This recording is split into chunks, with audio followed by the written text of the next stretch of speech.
joining us. I'm looking forward to our program discussion today. But first off, Anna Marshall, if you're on here, if you could give us just a quick roll call, state by state, please. Absolutely. Alabama. I guess I'll take credit for them. Okay. Charlotte. Here, this is Kirsten Kire.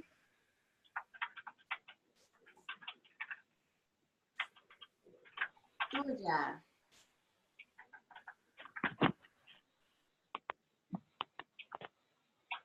Lookout.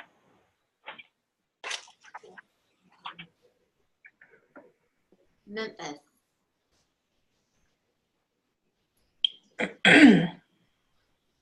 Nashville. Here, Hi, you've got Mary Ruth Raphael. and Meredith Libby.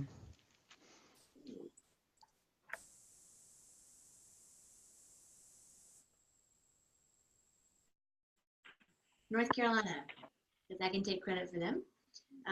South Carolina. Hi, this is Ashley Dusenberry. South Georgia.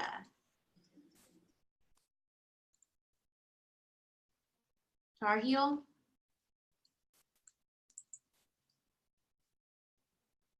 Tri-Cities. And Volunteer.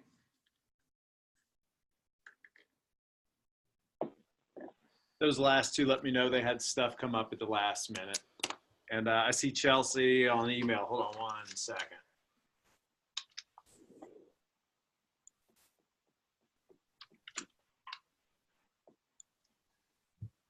Okay, I sent Chelsea the new login, so hopefully she'll pop on here in a second. And while we wait for her to click on, I think we'll go ahead and toss it over to Mindy Hughes, who is our PRSA Regional Representative Manager. Mindy, take it away. Hey, Kevin, thanks so much. Hey, everybody. Just make this quick.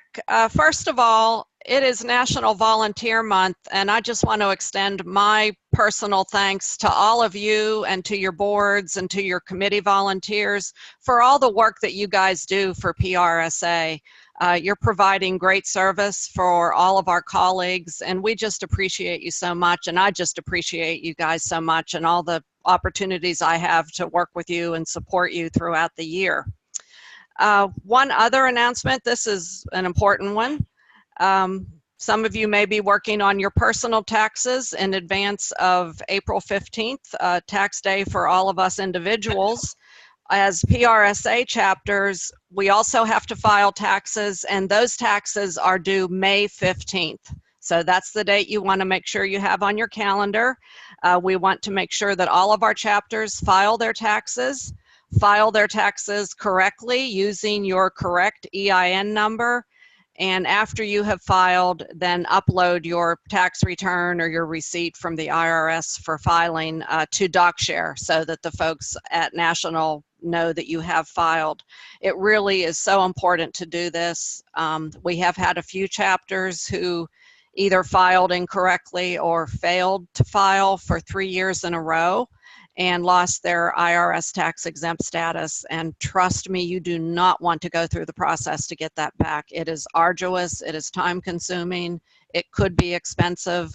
So just avoid that at all costs, file by May 15th.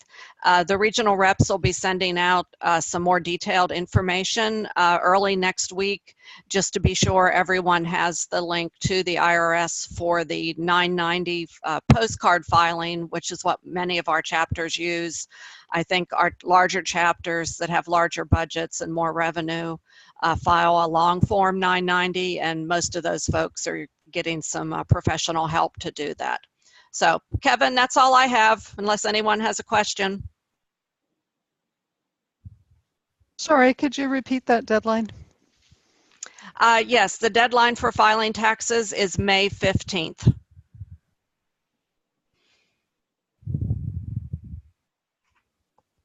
Thank you, Mindy. And would you like to go ahead and introduce Jane at this time? I would love to introduce Jane. Jane, are you on the call? Hello? We can always come back to her. Yeah, I didn't see her on. She's traveling. I think she's at the Western District Conference, but I know she was planning to be on the call, so she may have gotten held up a little bit.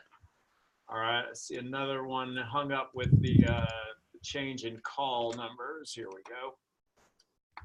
And what we can do is we can always send out that information on Jane's behalf if she's unable to make it with all her travels and all that, as we send out reports back to everybody for that. Unless there's anything you want to add at this point, or we can come back to you at the end, Mindy, if she's not here, and touch on that. Yeah, that would be fine. I certainly don't have all the details that Jane can provide, but I can give you some basics, and then we can be sure that all the details get out to everyone afterward. Super, super. And district-wise, I want to just make a couple of quick points. We are being much more active on Facebook and Twitter these days than we have been in recent history, and I want to thank Heather Beck and Chelsea Riemann for that. I put in the agenda that you saw in the email the links directly there. We hope that you follow us if you aren't already, and if you are, that you become a little more active, because we would like to get our get out there a lot more in what we're doing. You'll also see a YouTube link on there. That YouTube link is to our best practice calls. So what we're doing is each year from here on out, we want to put these best practice calls on their own video playlist. That way you can go back if you miss it, or in future editions of the boards and chapter boards, you can go back and look at what was said before. And that way you've got archives to see what we've been doing over the past few years. So you'll find that YouTube link also on the agenda that was sent out the other day. And speaking of best practice calls, without further ado, I'd like to go ahead and jump into this one because I'm really excited. Our Chair-elect Brad Belote found this one. We were looking around to see what good chapters across the nation have been doing good things in programs, and he found PRSA Cleveland. And so today we are joined by their President-elect Chris Lynch, APR, fellow PRSA.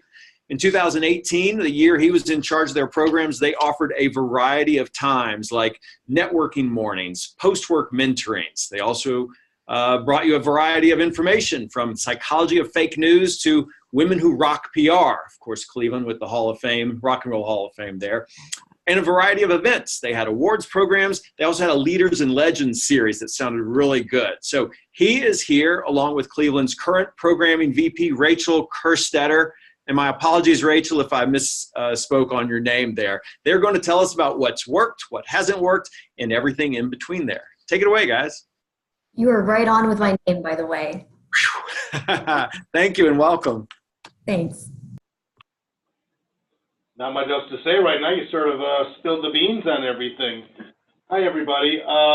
Welcome from cloudy Cleveland. Probably not as warm as it is down where y'all are right now. I've got this on a PowerPoint. I don't know if people can see it or not yet. We're trying to work on share.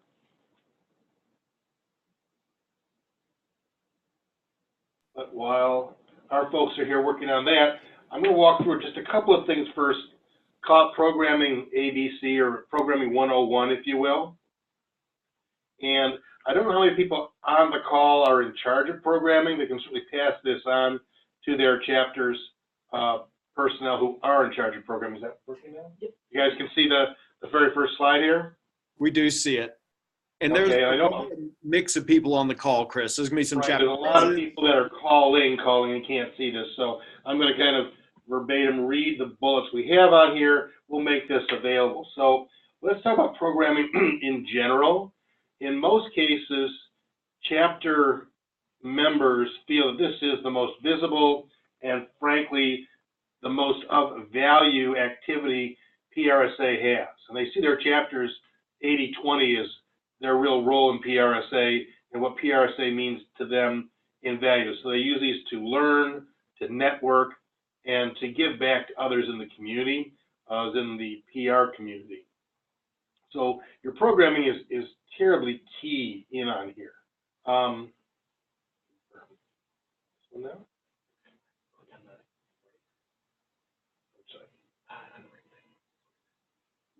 Hang on, slowly getting there. Okay, so let's talk about programming. Rachel and I joked about this morning. Rule number one, you're never going to please everyone when it comes to programming.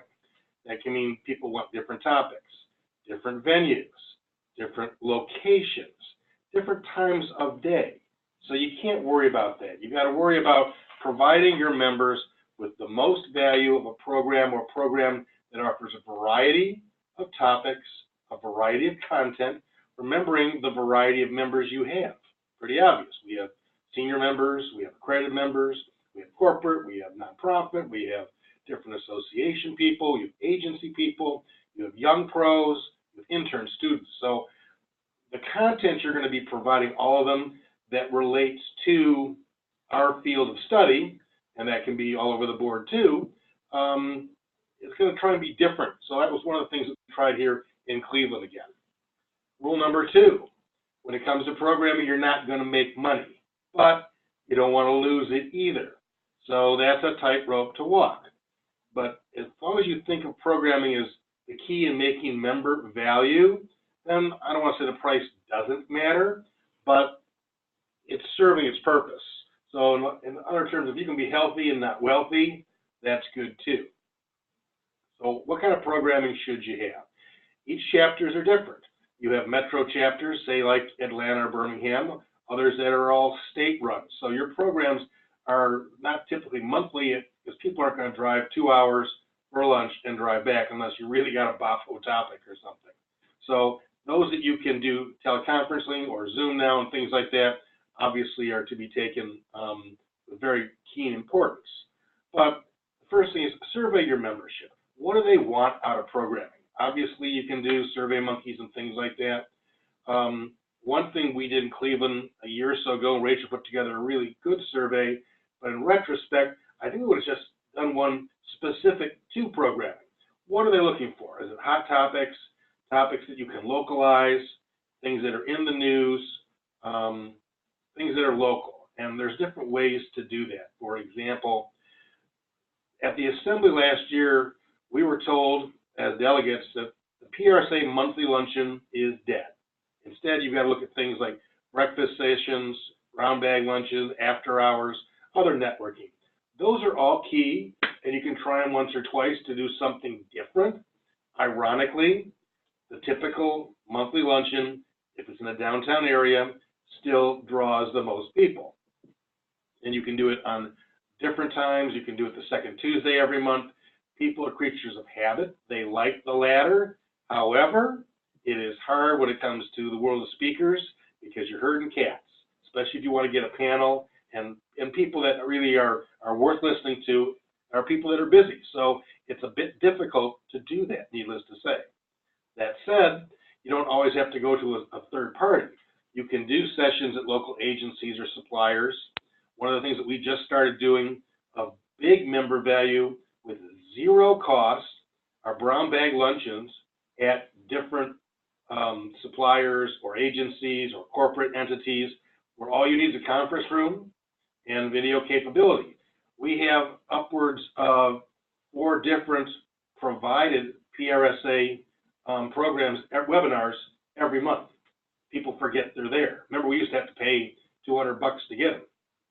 It's what we started doing in Cleveland, and maybe once a quarter, if we have time, we'll expand on that. Members only, good value. We'll host one of those here.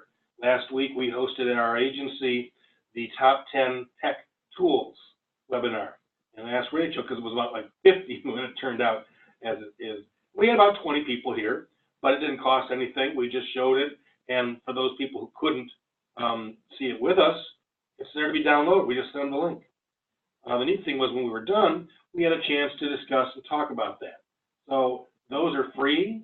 You can do them whenever you want to. You can probably coordinate it with Zoom and do it district-wise if you wanted to. So think about that as an option. Again, too, for after hours, you can do a typical happy hour or something, but it's nice to have a topic. So maybe someone comes out and talks about a case study, or almost everybody has a awards program. Have some of your gold winners walk and talk their way through. We just judged all of Mississippi's Prism Awards, and trust me, there were half a dozen. It would have been very easy to set up, have discussions, so 15, 20 minutes Q&A. Yet people still have time to network and talk about things. Again, here's a real quickie. PRSA Programming 101, beware of costs. We have back and forth. The people think it's not worth the cost. When realistically, if you're going to a luncheon event or something like that, we make maybe $2 on a luncheon because, you know, you find some place for $25 or less. It's almost impossible for a decent lunch. Not to mention, do you have a room charge? If you're going to have AV on top of that, is it there? Do you need to bring it in? If you're bringing it in, that's $500 or $600 by the time you get a strain kit, you get a voice box, you get a technician, etc. Oftentimes you've got service charges and tax. That's 28% plus. Parking, valet. If you're bringing in a speaker, even if it's just for a night, is there out of pocket with that? Your admin has time to have to coordinate this. There's invitations. If you're using something like Constant Contact or Evite, there's registration fees. And if it's old school, you're printing, postage, signage. So all that goes into costs when you're doing programming. You need to figure it out ahead of time as you do budgets. But again, members don't see that. They just see, wow, we're paying $35. Oh, and you've got a ceiling, because people aren't going to really pay more than $30, $35 for lunch. And we try and stagger our costs. So students and members will pay $30 or $35, non-members $40 or $45. Once you get past $45 for lunch, well, unless Bob Woodward is speaking, I'm not going to pony that out of my pocket. Also, real fast, obviously you can look at sponsorships to defray these costs. Sponsors can obviously host certain events. We had another program in January of last year about the influx of video in public relations. Dug up some really good information, and one of our Cinecraft video houses actually sponsored and picked up lunch for everyone. We still charged $25, but we cleared all of that because there was really no overhead on our part. So look for sponsors to host the event. They can look at gold, silver levels. You can have them, if you're forward and you're thinking, look ahead of time and sponsor February or March or April down the road. They could directly pick up the cost of catering if they're going to have it within their own confines. And maybe you provide exclusives if they want to sponsor certain events throughout the year. All chapters seem to have their traditional events, your annual awards program, maybe your student day, maybe it's a business in the media or media relations panel. Up here in Cleveland, we've been doing annual legacy or senior panel events. Those are your keystone areas. People sort of look ahead. It's really important to get those events and their dates and details locked down early so people can get saved the events. Maybe send them a postcard, something to cut through the clutter, because our members typically are getting 3, 4, 5 things a day from the society, the district, local, national, reminders, and a lot of stuff just gets overlooked. Try something new. Last year, and we'll look at it in a bit, we did our first ever PR field trip. Not far from Cleveland is Akron. We did this in conjunction with the Akron chapter. And the Goodyear blimp is housed here. Actually, all 4 of the blimps are housed here, but now one's in California, one's in Florida. It's ironic that you see it in the air and you go, oh yeah, well, remember, Goodyear's been doing this for 50, 60 years. Can you imagine what kind of metrics they get? How they even judge that per square feet when the blimp is overhead? People point up and people see that. So we made a phone call down there. Turns out one of the Goodyear folks are on both Cleveland and Akron chapters and arranged to have our field trip down there, and had 100+ people. And it was amazing as they were sort of pre-launching their latest airship. A little bit more about that to come. But in everyone's chapter, you have similar types of larger venues, sporting area, baseball, football. You know, visit the press box to have the Falcons or the Dolphins or whomever it might be from a football, baseball, or university level team talk about how they handle their media relations, their pros, cons, some of the stories that they go through. You can do that with local museums, entertainments, casinos, and it gets people out of just the standard lunch and learn, if you will. You can go to TV stations, radio stations. You can look at your area metro newspapers. I'm sure they have a lot of space now for people to come in. That's an interesting conversation to hear the publisher, the editor, not just talk about PR media relations, but talk about their business. Goodness knows, we owe them a lot for getting coverage for our clients, well, let's hear where they're coming from too. I can guarantee you they're not going to say no to an opportunity to talk to all of us and, in essence, pitch their stories to us. Again, same with hospitals, airports, universities. They all have pretty significant stories to tell, and it makes for a nice trip and learning experience. Finally, if you're looking at other programming, think about case studies from your chapter awards. You've got tremendous programs that are all done right, and it's all out in front of you. And trust me, if someone took the time and energy to put this all together in an award, I'm sure they want to wave the flag and show that off. Or you can put 2 or 3 of them together and just do it as a panel. Working within your district. Well, you can, if you have district awards, the same kind of thing. You can bring those regional people into your chapter. If it's just a day's drive, well, you cover them $50 for gas, or maybe you bring them in the night before and you put them at the Holiday Inn or something like that. But suddenly, because you're bringing in an out-of-town expert, your folks feel that this is really of value. A couple of years ago, when the Wendy's case came about with the person who alleged there was a finger in their chili, and it turned out to be something they'd set up themselves. John Lynch, no relation, PR director at Wendy's, I called him up and I said, would you share that story? Because Wendy's, much like Tylenol years earlier, handled that about as well as any brand could. So he had a chance to drive up here, present that. Here in Cleveland, we were the first ones to get that story, and he ended up making that same presentation 9 months later at the ICON National Conference. But again, we brought someone in from out of town, and Columbus is a 2-hour drive. It honestly didn't cost us anything to bring in an expert like that. You can also use national stories with your local experts, with someone from your local broadcast or print expertise. That was sort of the fake news one that we talked about, and we'll go over that in just a minute. And finally, you can combine efforts with Ad Club, IABC, Local Press Club, American Marketing Association, or even NARI. We've had all these people where we co-join with them and just sort of had a chance to pick each other's brains a little bit. I'll be up 5 more minutes tops, please. We talked about a program we did called Fake News, the Psychology of Belief. We brought in the editor of the Plain Dealer, that's Cleveland's largest, actually the state's largest paper, its political columnist, and a professor of psychology from John Carroll University, and had the panel talk about the influx of fake news, how that is, from a psychological standpoint, believed by many, not believed by others. It tied in with the news of the day, and I don't recall what the president said or tweeted that morning, but needless to say, we had a lot of information to talk about. The other one that we've been working on right after that was on branding, both personal branding and that of large organizations, where we brought in the marketing directors from Vitamix, the blender company, from Moen Faucet Company.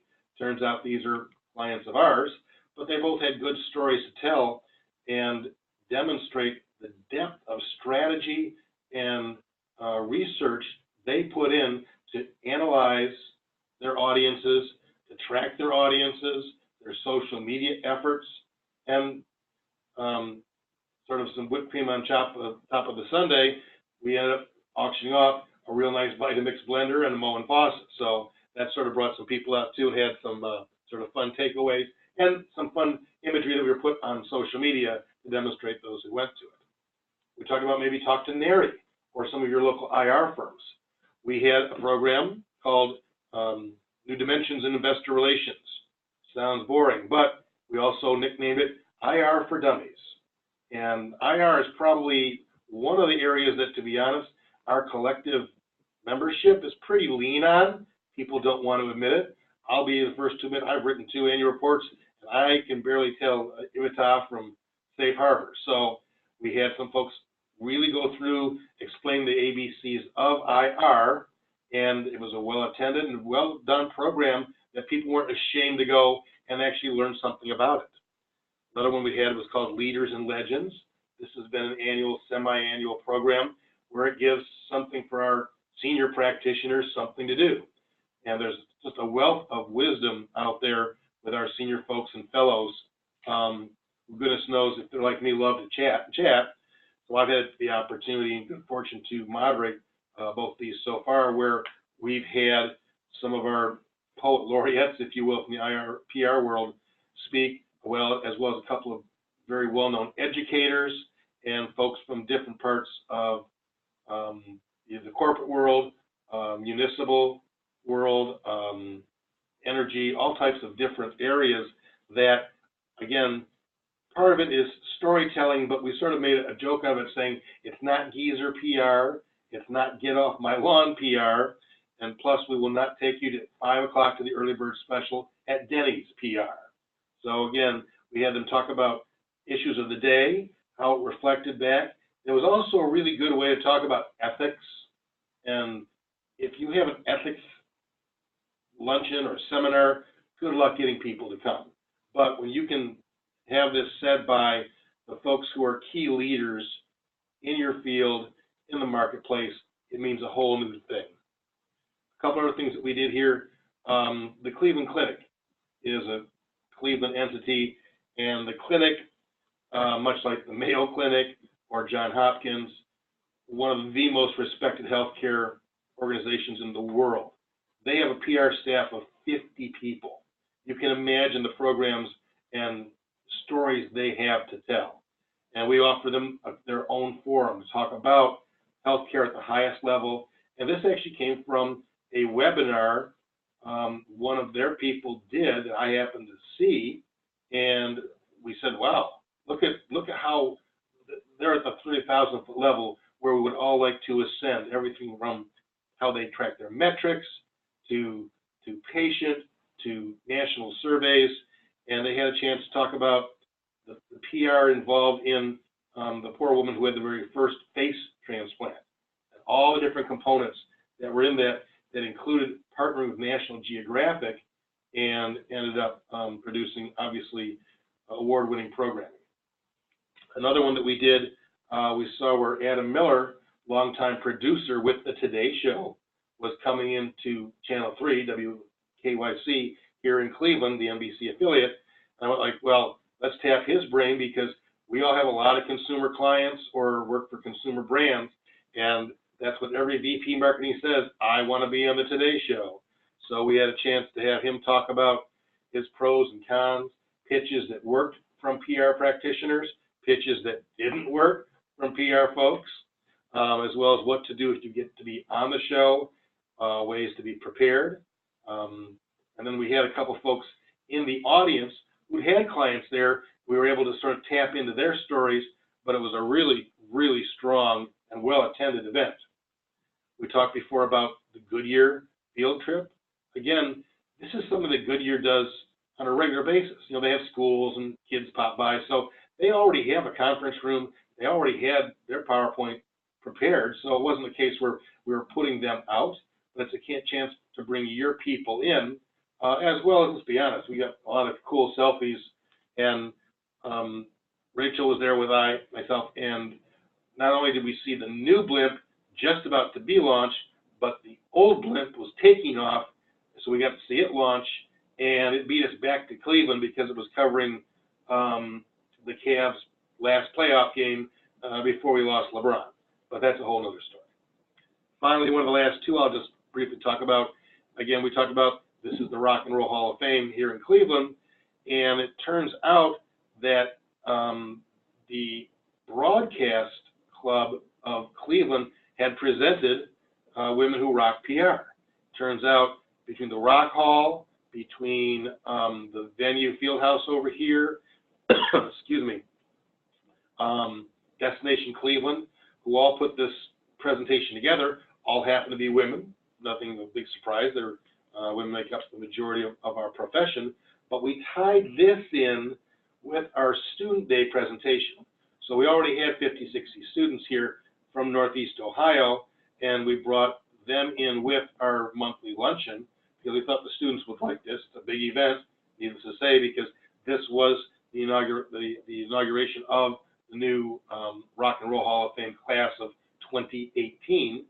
And it was just a nice program that talked about everything from managing celebrities to dealing with international press, the the music, press, entertainment business.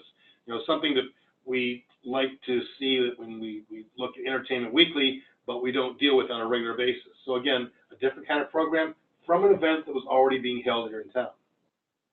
And finally, when you have your awards ceremony, our awards are called the Cleveland Rocks Awards. So the last couple of years, we've gone to different venues where we've had a member who was in charge of their PR. And typically, in case it was at the Hard Rock, which is also a casino, we had it in their Club Velvet room, which is a room they do like the Improv, if you will. Seats about 200, 250. Perfect size for the room. We got a local media celebrity to sort of read through our awards script and had a chance to sort of tie this all in with some of the Hard Rock imagery that you see there. And it's sort of, rather than a lunch in this case, we stepped it back up to a cocktail evening event. And I think PR people like getting out. They like going to events that they don't have to worry about all the details. So the last couple of years, we've sort of followed up on this, and it's been really, really successful. Rachel, anything that you'd like to add on just our overall programming and other notes and thoughts that you have on this? No, I think you covered last year pretty well in the programming, but Probably too well. I'm obviously happy to answer questions if they come up. Great. Any questions for folks out there?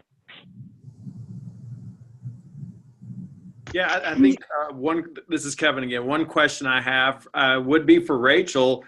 How do you follow up at 2018? When do you start that planning? How much do you work with Chris? What is it like for you transitioning into the next year? Yeah, that was actually a little bit of a daunting task. From my side personally, in 2018, I was our communications chair for the chapter. So I was working with Chris pretty closely on the promotions and getting the, those nice little graphics that he showed for most of them, not the one on the screen right now. But for most of them was getting some social media graphics together, making sure that they were promoted via email, social, website, when applicable, press releases and postcards. So I was already reasonably involved in the programming, and I think that's a pretty good chair-to-chair transition. But I had a minor handicap last year in that I wasn't able to attend most of the events that we were hosting simply because of job restrictions. And so stepping into programming this year, we start determining our next board September, October time, trying to fit people into the right place before we send it out to our membership. So I started talking to Chris pretty early on about what worked, what didn't work, and shared in brainstorming with him for our programming, and then just taking the feedback from our members. So one of the things that he didn't mention for our first program of the year, where it was hosted by Cinecraft, it was a January program that sold out, and we've typically had trouble getting people to come to programs in January. And so looking at the topics that had the most success, specifically when it came to selling all the tickets or people literally not being able to come because we didn't have chairs for them, making sure that we were looking at what the common themes were when we started putting together next year. So between my own ideas from Chris, and ideas submitted from the rest of our board and those who attended the events, we were able to rough out a little bit of a schedule of the things that we wanted to talk about.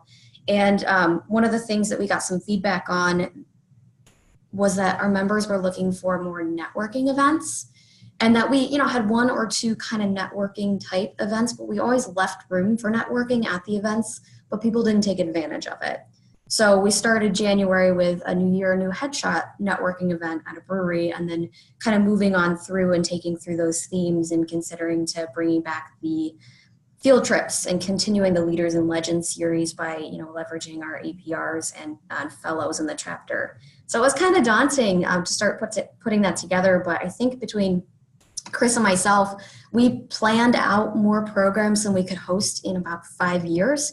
So that pool of topics and ideas will be continuously passed on as the programming chair position moves around the folks that are involved in the chapter. Awesome. Thank you, Rachel. This is Meredith from Nashville, and I wondered if you have done anything that specifically targets professionals with 8 or 10 years or more, which is a time when we find participation and even membership tends to decline.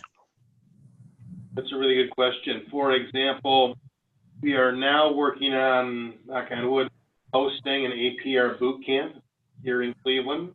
A lot of effort to do this, trust me.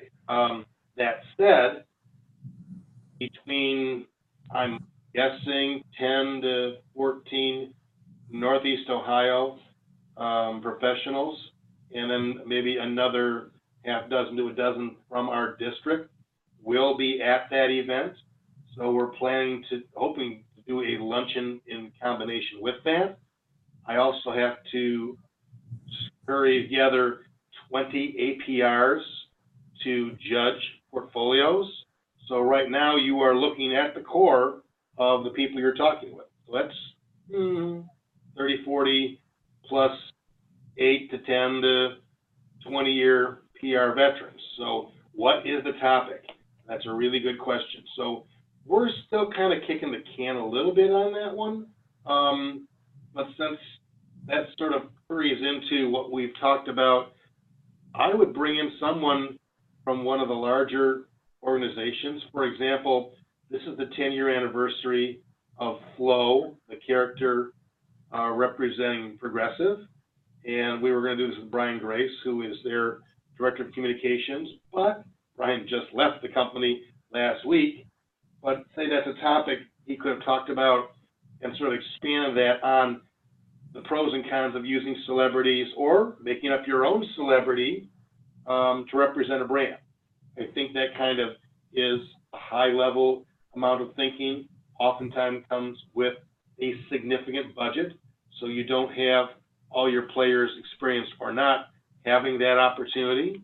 Not just talk about Flo as a commercial, because you see her everywhere. I mean, she's on screens on the Ohio Turnpike. So as you pull in, you think you're giving her your money. Like, what's she standing there for? Let alone all the different digital and integrated ways that she's there. So the program would be interesting, but I also want to talk about the celebrity focus of that. You know, no one looks further than Jared of Subway, who is now incarcerated for child pornography, or other, celebrities who, because of other issues, can taint a brand. So a topic like that might be of interest to the senior group. The same as any of your other or larger organizations that have all kinds of safety concerns. Like Red Cross, for example, Marianne Frank, who was the president of the Northern Ohio chapter, was able to come in and talk about how they got pulled into it and involved with everything from Hurricane Katrina and sent people and blood products down there to contaminated blood, to all kinds of things. All your chapters from national issues are well briefed in issues that could hurt them or help them back home. So any kind of a higher level, or again, a CEO roundtable that is carefully fed by their PR folks who are lucky enough to be at the C-suite or something like that, have them talk about PR. It may or may not be what we all would like to hear. Some may not think much of it. Others who are well-versed, for example, we have the Hill Lighthouse Awards here in Cleveland. Lighthouse is sort of for our practitioner, not of the year, but Lifetime Achievement Award.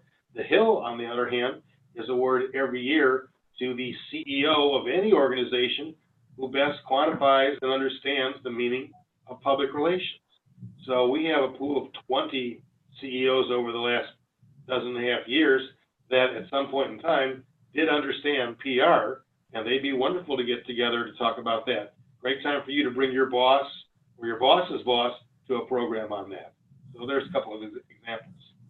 Can I build on what Chris was talking about with program topics just for a second? Because that, that getting them more starting into the mid-career type professionals where the membership does drop off, that hits me hard, because that's where I am right now. And many of the people that I started in PRSA with are beginning to maybe fall off or experience some volatility in their own lives and their careers. So in addition to topics, one of the things that we are making sure that we're paying attention to, as Chris mentioned earlier in the presentation, is timing. because for many that are in this level, there is still difficulty with being out of the office for the amount of time that maybe a luncheon takes, but we can cut out a little bit early to make it to a happy hour, or we can come in a little bit late to go to a breakfast, because many of us are, on the agency side, we're account managers and we're client contacts, and we're, our phones are ringing a lot because we're kind of managing the things, the moving parts, as opposed to maybe directing a team below us. And we're trying to work our way up. And so putting in the hours in the office, being visible and being responsive is sometimes difficult to make a traditional program work. But we are trying to engage those professionals in different ways as well, specifically with like the student day. Outside of that luncheon that Chris talked about with the Women Who Rock PR, we host a full day for area students to learn about different things of what a real world PR communications program is. And we invite those levels of professionals who really remember what it was like getting started, and we're getting started not that long ago, to sit on our panels. The ones that could potentially be hiring these students when they come out of college. But then we also did a program in February that kind of hits the pain point, because most of us don't have public relations in our job titles anymore. They have communications, marketing, marcom, development, or they just have account, etc., or something like that. And so often what we hear when people drop their membership is, well, I don't do PR anymore. But really they're doing the communication work that is very closely tied to PR and needs the same skills. So we actually hosted a panel called I Don't Do PR Anymore, to talk about the changing landscape of public relations and communications, and how integrated communications is growing. And we had, 3 great speakers from locally here who started in PR and have grown and shifted and changed that would be applicable. And we had a room full of people right in the middle of their careers.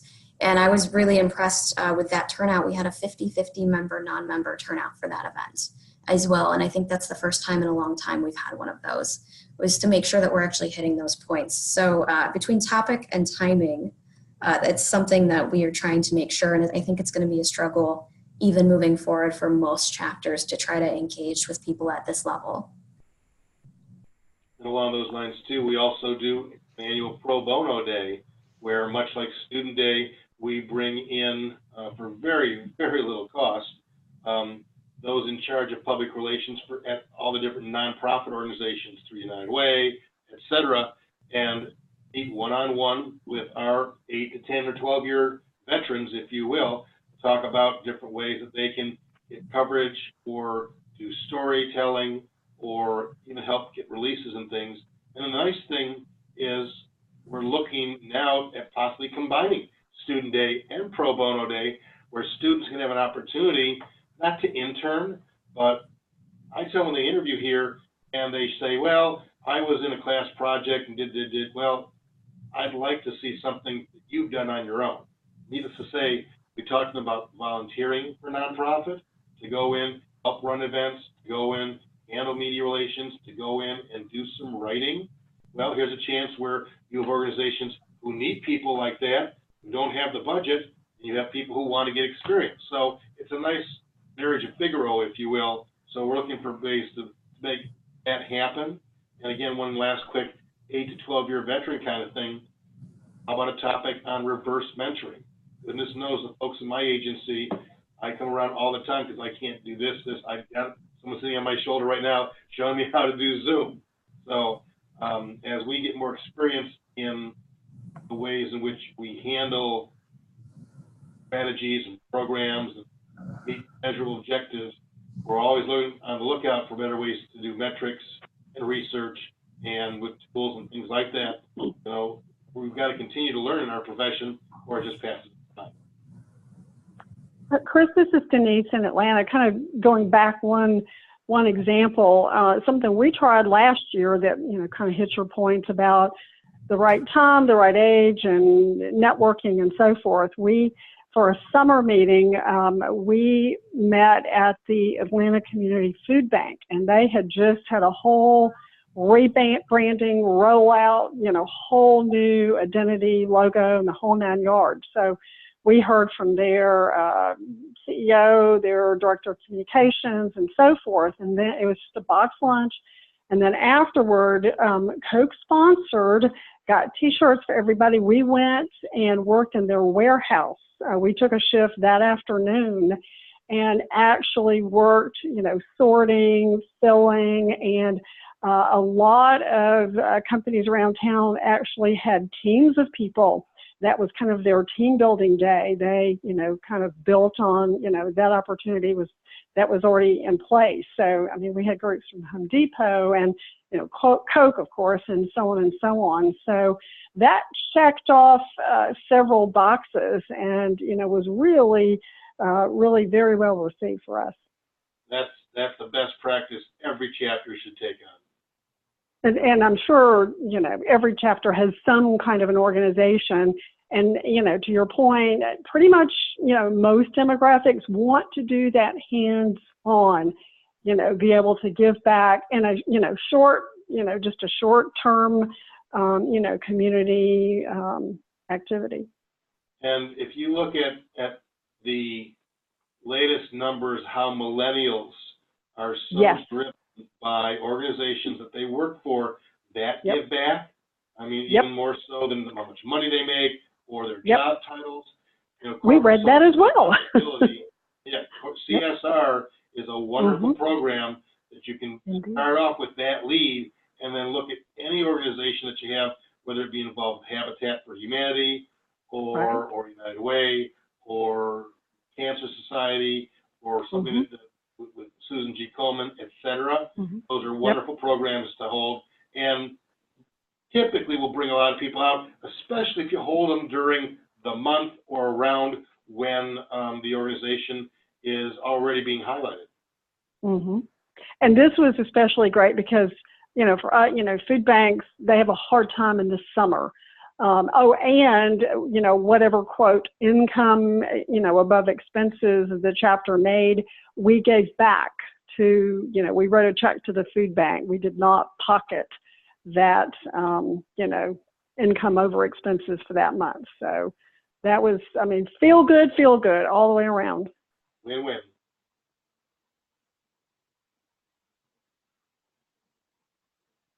Thanks for that, Denise. Any other questions? All right. Sorry, this is Meredith again. You've talked a lot about your successes. I wonder if there is a pitfall you can help me avoid. Well, we talked a bit about costs and things, like that. A couple things to Well, avoid. or, a topic that was an absolute bomb or something you tried that, man, it looks good on paper, but just didn't Yeah, work. you always have those. I've got one, Chris, if you want. Please, go ahead. We actually, in conjunction with the new professionals, planned a,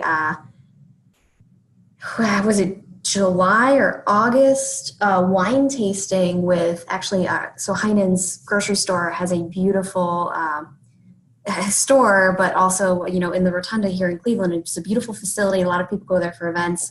And we worked with them to set up a wine tasting and networking event hosted by the new professionals of our chapter. And we had to have a minimum of 15 people, and we only had 8 people register, and we had to cancel it. And it hurts to cancel an event on my side of things, but there are a couple things about that particular situation that we looked at and we're like, okay, now we know better. One of them is summer events are difficult for us. Our people tend to be on a vacation during those times, and we don't host many big events during the month of July. We usually take that month off for our membership, and if we do something, it's usually one of those more like teleconference-y type things that is a low to no cost. And another thing is anymore when our new professionals do something that is hosting everybody as opposed to being specifically for new professionals in public relations, we take their name off of it now. And instead we allow them to do the introductions and to plan the events and to get the credit at the event. Because unfortunately, when we say presented by the new professionals, people who are not new professionals go, oh, that's not for me, and then they move along. And then the other issue for that particular event was location. even though the building is great and we thought that the experience would attract people, the parking is a nightmare down there. It's all pay to park, it's parking garages, it's heavy traffic for an evening event. So those were some contributing factors that we didn't necessarily think through as well as we should have, and that we ended up having to cancel an event because of it. So a couple of those things, and then another thing we do every year on more of a networking side is member appreciation. And we used to host member appreciation as a free event at a cool venue, whether it's the Botanical Gardens or a new, brewery that's opened in town. We used to host it for free. And the first one, we only had 50% of the people who registered attend because they didn't have any skin in the game for that one, and it wasn't an official topic. So now our member appreciation is you pay for your first beverage and we provide the appetizers. And then, that way there is that commitment of putting some money behind the event to actually go. And we hate doing that, which is why we're trying to add some more member value with the presentations that Chris mentioned that we hosted like last week, where it was free to members, but there was a specific topic and a very engaging conversation was promised to them, other than just, oh, come to a cool location and talk to other PRSA people. So those on that too is, so I was check, what's your competition? What else is going on around town or around the area? The one thing with the wine tasting, the young pros hadn't done this before, unlike some of us who have. It's like they didn't get their invites out till just 2 or 3 weeks. So, we're all busy. I mean, we've got stuff, everybody on this call has stuff already in November, December on their calendar. So save the dates. Even if you don't have anything completely locked and loaded, the price down, get those out. It's imperative people can schedule this stuff ahead of time. Rachel's note about $5 or $10 or $0 scan the game is really key. Even if it's $10 or $15, people are going to go like, oh, events that are free and there's a snowflake or a raindrop, oh, I'm not going over there. I haven't paid for it. So, it's not incorrect to charge them a little bit, even if you're getting most of it for gratis. All great points. Looks like we have time for one more question. Anyone else? Yeah, this is Kelly in Chattanooga, and we've also, our most popular events are still our luncheons, but it's getting harder and harder to get people to show up for them. So really, this is a timely topic for us. But, we still have 12 to 13 events a year. And I'm just curious, I know that she just said, mentioned that, possibly July guys take off. We typically have an after hours. We don't do a luncheon in July. But are there other things that conflict with, or that you have found that just skipping that month altogether is a good plan? Maybe not. I assume you have a minor league baseball team in Chattanooga? I'm sorry? I assume you have a minor league baseball team in Chattanooga? We do. The Lookouts. Have you done anything with the Lookouts? We have in the past. We haven't done anything lately. I know that there have been times when they've done like a box and some other things. Well, as a summer option, PRSA night, the PR director, marketing director for the team can do a presentation, because let's be honest, minor league baseball does a lot of wacky, activities, from farm night to whatever.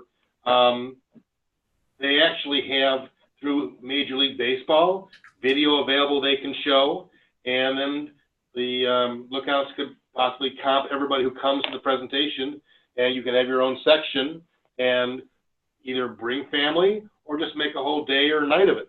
Something kind of fun that gets people out and is in the summertime anyway. Yeah, that's a great idea. And actually, our soccer club is the hot topic at the moment. So that could also be a good fit for us. Great. Yeah, and great point about bringing the family, because I'm sure like the Barons ballpark here, there's plenty of stuff to distract the family while you're getting a presentation type thing just for a little bit. Yeah, well, the presentation can be going on, and kids could have someone else do a field tour, let her run the bases or something like that. Yeah. Great. call, everyone. I really appreciate your time and your ideas, Chris and Rachel. And I will use this pun. Chris, you rocked the Zoom. Good job with the PowerPoint. I appreciate it. Speaking of, I think I put it together an hour ago. but you worked the Zoom perfect. Awesome. And I do want to say, speaking of summers off, we are not doing our next call in June as scheduled. It's going to be in August. I will send out an updated version for that with the call-in numbers as well. And that is going to do it for us. Don't forget, even though we're not on the call this summer, we'll still be out there on social. You'll still hear from us on emails. Thank you again, everyone, for the call. Really appreciate it. We'll be sending out the link to this in case you missed it or want to share with your chapters too in the near future. Take care, everyone. Thank you. Thank you. Thanks.